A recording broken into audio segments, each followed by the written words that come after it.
কারণ আমাদের দুইটি জগৎ, একটি অন্ধকার জগৎ আর একটি আলোকিত জগৎ।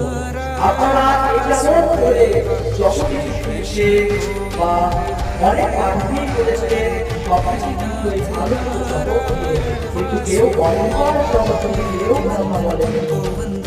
এই অন্ধকার জগৎ সম্পর্কে আজ আমি কিছু কথা বলবো।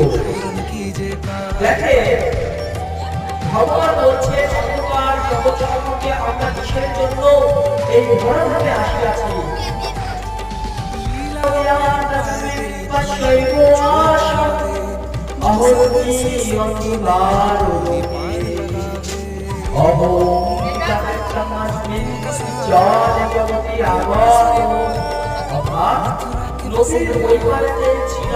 আমরা অন্ধকারময় জগতে, সেই অন্ধকারময় জগৎ থেকে আমরা